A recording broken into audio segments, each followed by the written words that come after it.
أعوذ بالله من الشيطان الرجيم. بسم الله الرحمن الرحيم. هدى للمتقين.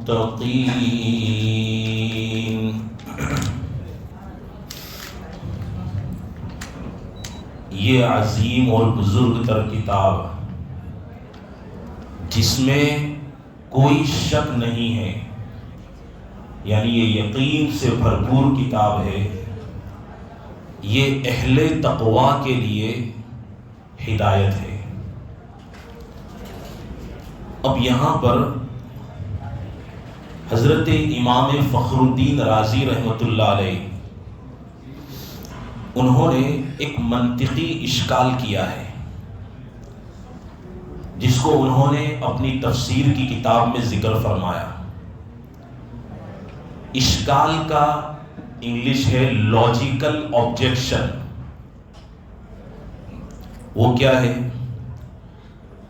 کہ آیت کریمہ کہتی ہے کہ یہ کتاب متقین کے لیے ہدایت ہے، یہ کتاب متقین کے لیے ہدایت ہے۔ تو سوال پیدا ہوتا ہے کہ اگر کوئی شخص پہلے سے متقی ہے، پہلے سے اس کی احتیاط والی زندگی ہے، پہلے ہی سے اس کے اندر خوف خدا ہے، تو پھر اس سے ہدایت کی کیا ضرورت ہے؟ اس کو ہدایت کی تو ضرورت نہیں ہے، مگر اللہ میاں فرماتے ہیں کہ یہ اس کے لیے ہدایت ہے، حالانکہ اس کے لیے ہدایت کی ضرورت نہیں ہے۔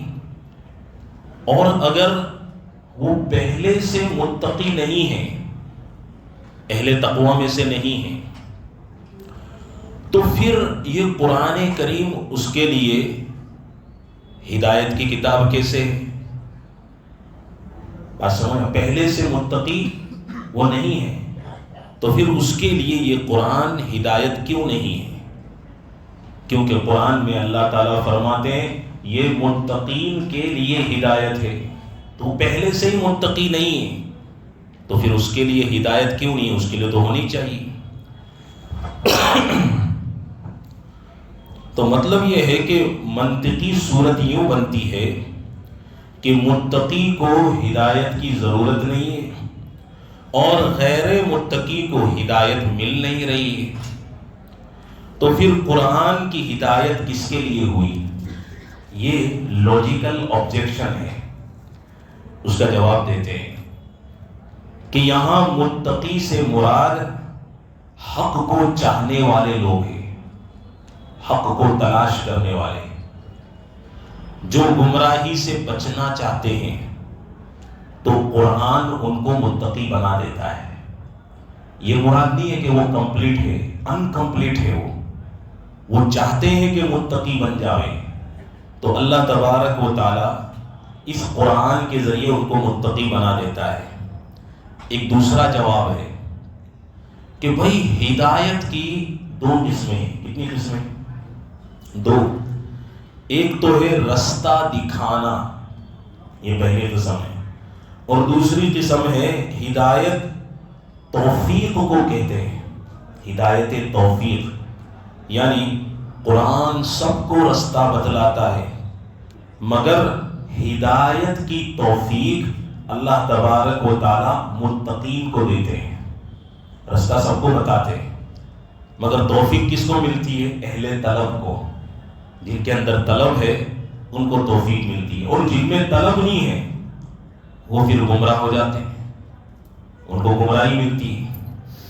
تیسرا جواب یہ ہے کہ متقین کو بھی، یعنی جو فرمایا نا ھدی للمتقین، تو یہ تو پہلے سے ہی متقی ہے، پھر ان کے لیے کیسے ہدایت ہے؟ جواب یہ اس لیے ہے کہ کبھی پانی پینے والے کو بھی پانی کی ضرورت پڑتی ہے کہ نہیں؟ کھانا کھانے والے کو بھی مزید کھانے کی ضرورت پڑتی ہے۔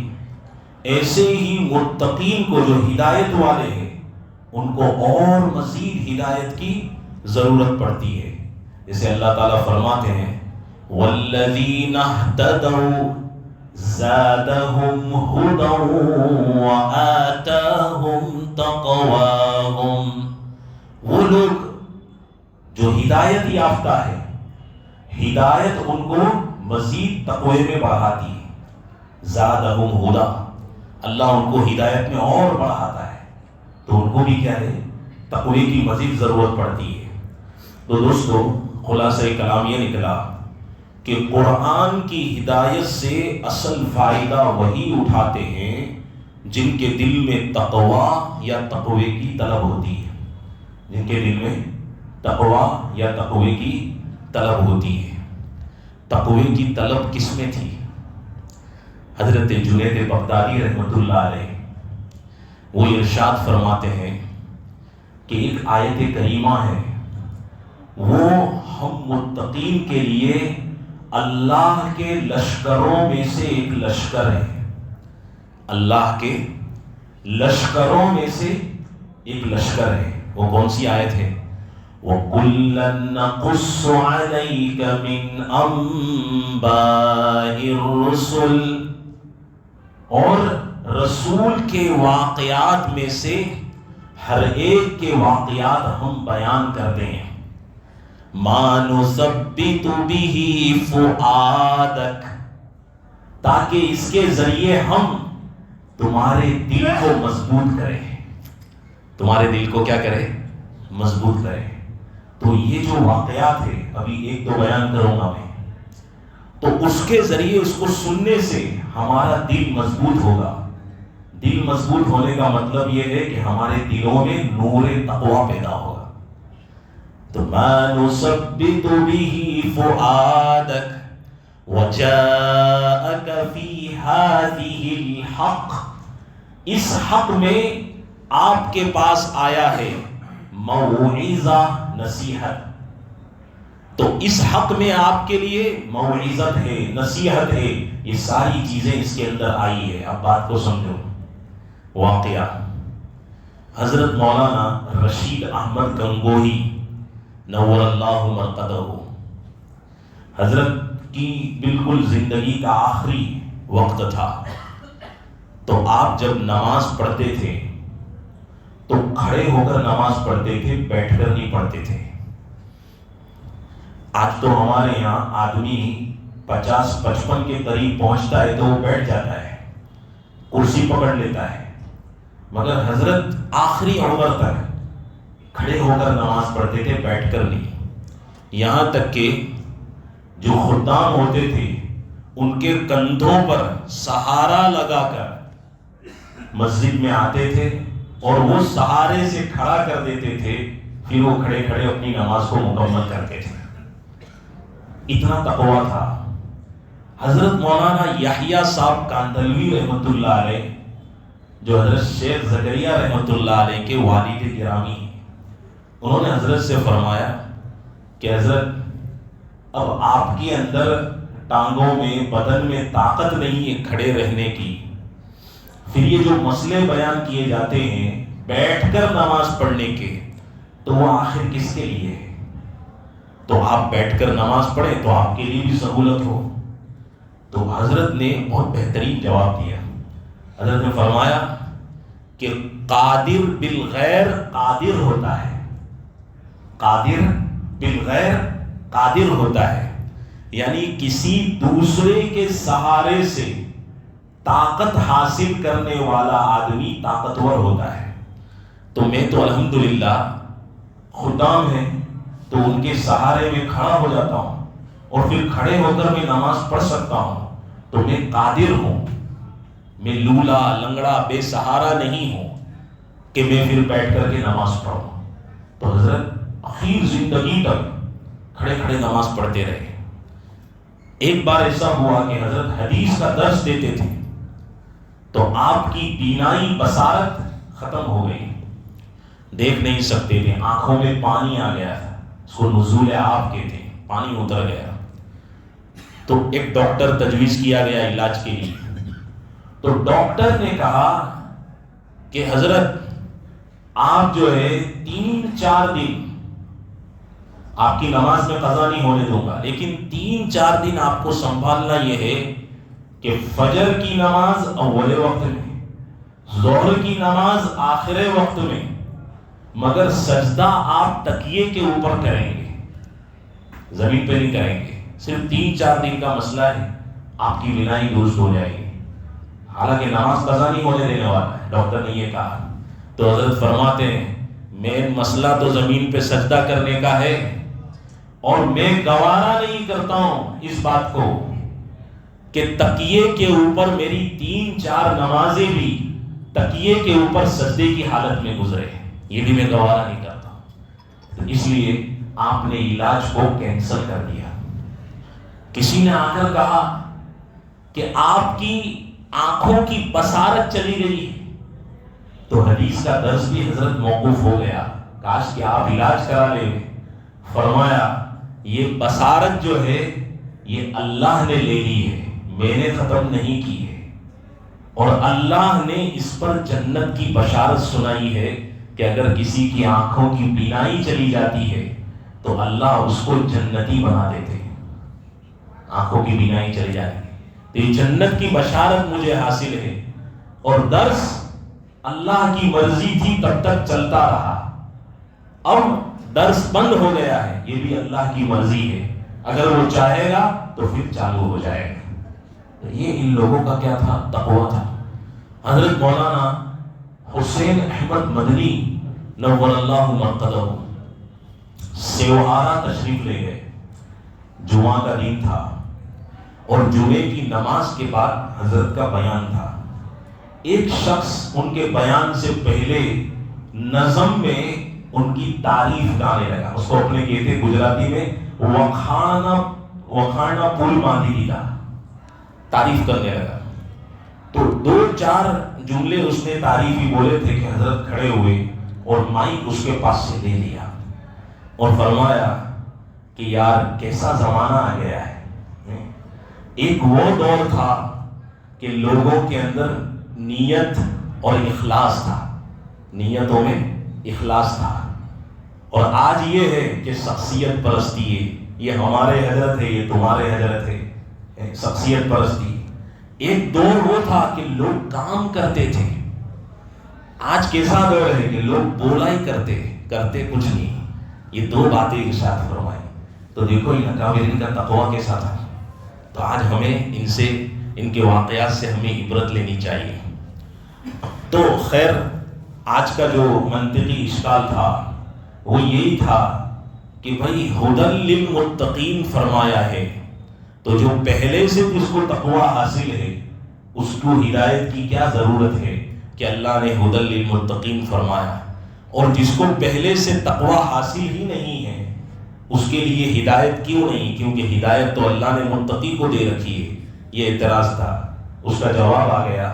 لیکن اس اعتراض پہ ایک اعتراض وارد ہوتا ہے کہ بھائی آپ نے ایسا اشکال کیا، ایسا اشکال جو ہے کوئی کہہ سکتا ہے نا کہ بھائی ایسا اشکال بھی قرآن میں ہوتا ہے؟ ہاں ہوتا ہے، حدیثوں میں ہوتا ہے۔ لیلۃ التعریس، حضرت تھانوی نور اللہ مرقدہ لیلۃ التعریس والی جو حدیث ہے اس پر تفسیر کرتے ہوئے فرماتے ہیں کہ نبی کریم صلی اللہ علیہ وسلم وہ جو نکلے تھے سفر میں، تو حضرت بلال سے فرمایا تھا کہ صبح ہوئے تو میرے کو ذرا جگہ دئیے، نماز پڑھنی ہے۔ اب رات میں سو گئے، ایسے سوئے کہ جب سورج روشن اور چمکدار ہوا اور آنکھوں پر روشنی پڑی تو سب بیدار ہوئے۔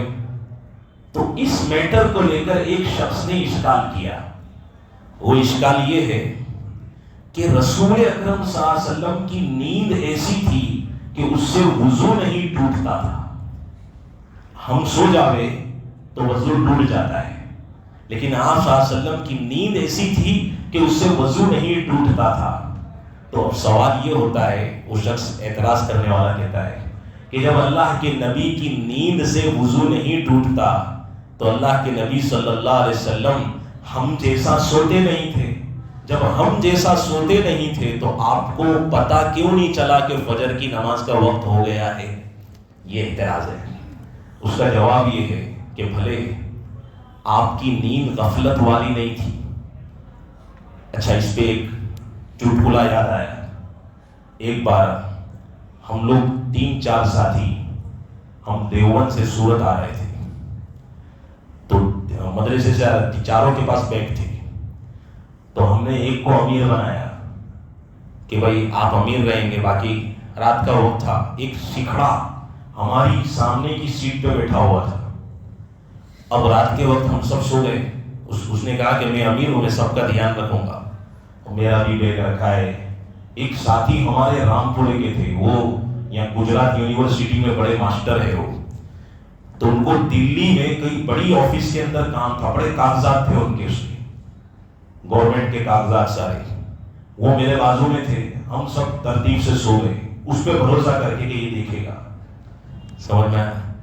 اچھا میں سویا، میرے کو تو آدھی نیند آ بھی نہیں رہی تھی، مگر میرے کو یوں کہ بھائی ہمارے امیر صاحب ہیں، میں اس لیے کہہ رہا ہوں کہ کبھی امیر پہ بھروسہ مت کریں، سمجھ آیا؟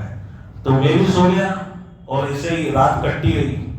صبح اٹھے تو ہمارے ایک ساتھی کا بیگ غائب ہو گیا، تو اس کو ہم نے پکڑا امیر صاحب کو، بھائی تم کو ذمہ داری سونپی لی، تم ہمارے امیر ہیں، بیگ گیا کیسے؟ تو کہتے ہیں وہی میں کہوں کہ تم لوگ سو گئے ہیں تو میری بھی آنکھ لگ گئی، وہ بھی گھوڑے بیچ کے سو گیا، سمجھ میں؟ تو 1-2 بیگ سب کے نکل گئے، خالی اس کا ہی بیگ بچا، سب کے بیگ چلے گئے۔ اب دلی اسٹیشن پہ اتنا ڈھونڈ رہے ہیں، ایک انجن کے پاس جا رہا ہے، ایک وہ پیچھے کی بوگی کی طرف بھاگم بھاگ چل رہی، مگر وہ سیکھڑا ایسا لگتا ہے بیچ میں ٹرین رکتی ہے وہیں سے کام بنا کے نکل گیا۔ تو یہ دیکھو، یہ نیند کا مسئلہ ایسا ہے، غفلت والی نیند یہ انسانوں کی ہوتی ہے۔ ایسی غفلت والی نیند نبی کی نہیں تھی، مگر نیند ضرور تھی، سوتے ضرور تھے۔ تو جب آنکھ بند ہے تو کیسے علم ہوگا کہ بھئی فجر کی نماز کا وقت آیا کہ نہیں آیا؟ یہ اس کا جواب ہے۔ تو وہ دوسرا اعتراض لوجیکل آبجیکشن کہتا ہے، دوسرا اعتراض کرتا کہ چلو آنکھیں بند تھی لیکن نبی پاک صلی اللہ علیہ وسلم کا دل جو ہے وہ تو غافل نہیں ہوتا تھا نا، تو دل تو کچھ اندازہ بتا دیتا کہ فجر کی نماز ہو گئی، حضرت اٹھ جائیے۔ جواب دیکھو، دل فارغ ہوئے تو دل انفارمیشن دیتا ہے کہ بھئی فجر کی نماز کا وقت ہو گیا، چلو اٹھ جاؤ، دل فارغ ہوئے تو، مگر دل مشغول ہوئے تو پھر وہ جواب نہیں دیتا ہے۔ یہاں نبی پاک صلی اللہ علیہ وسلم کا دل اللہ کے مشاہدہ جمال میں مصروف تھا، اللہ کے ساتھ سرگوشی میں مصروف تھا، اس لیے پتہ نہیں چلا۔ یہ 2 جواب ہوئے، مگر ایک تیسرا جواب جو فقہا نے دیا ہے بہت بہترین جواب ہے، وہ یہ ہے کہ اللہ تبارک و تعالیٰ کو امت کو قضا نماز کے مسائل دینے تھے۔ بھئی قضا نماز کے امت کو قضا نماز کے مسائل دینے تھے، اس لیے نبی پاک صلی اللہ علیہ وسلم کو فجر کی نماز میں سلا دیا۔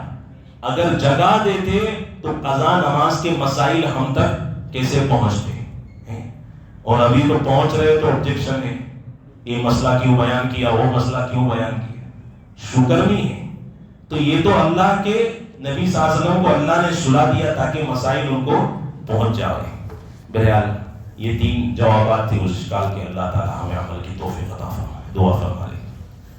اللہم صل علی سیدنا و حبیبنا و مولانا محمد وعلی آل سیدنا و حبیبنا و مولانا محمد وبارک وسلم۔ لا الہ الا اللہ نستغفرک یا اللہ، نسألک الجنہ ونعوذ بک من النار، نسألک الجنہ ونعوذ بک من النار، نسألک الجنہ ونعوذ بک من النار۔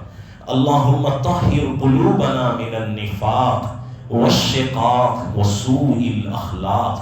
اے اللہ ہمارے گناہوں کو معاف فرما، اے اللہ ہماری صغائر کو معاف فرما، اے پیارے اللہ ہمارے کبائر کو معاف فرما، اے اللہ ہماری رات دن کی لغزشوں کو دور فرما، اے اللہ ہم سے جہالتوں کو ختم فرما، اے اللہ ہماری گمراہیوں کو ختم فرما، اے اللہ ہمیں نور ہدایت سے مالا مال فرما، اے اللہ تقوی کی دولت سے ہم کو مالا مال فرما، اے اللہ اس آخری عشرے میں اے اللہ ہمیں جہنم سے خلاصی نصیب فرما، رب کریم ہمیں سنتوں سے عشق عطا فرما، اے اللہ نبی پاک صلی اللہ علیہ وسلم کی سیرت کو سمجھنے کی ہمیں توفیق عطا فرما، اے اللہ ہماری نمازوں کو قبول فرما، اے اللہ ہماری زکاتوں کو قبول فرما، اے اللہ ہماری تراویح کو قبول فرما، اے اللہ بشریت کے ناطے ہم سے جو غلطیاں ہوتی اللہ تو اس سے درگزر فرما،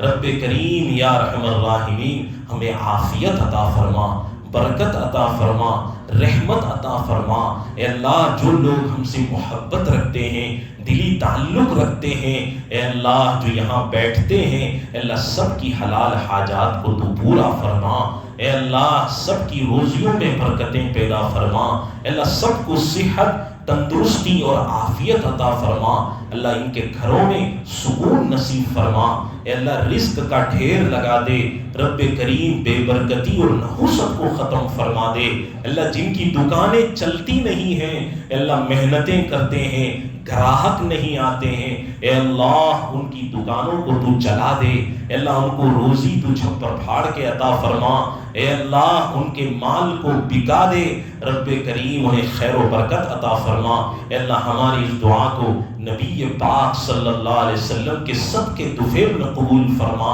وصلی اللہ علی النبی الکریم محمد وآلہ وصحبہ اجمعین برحمتک یا رحمت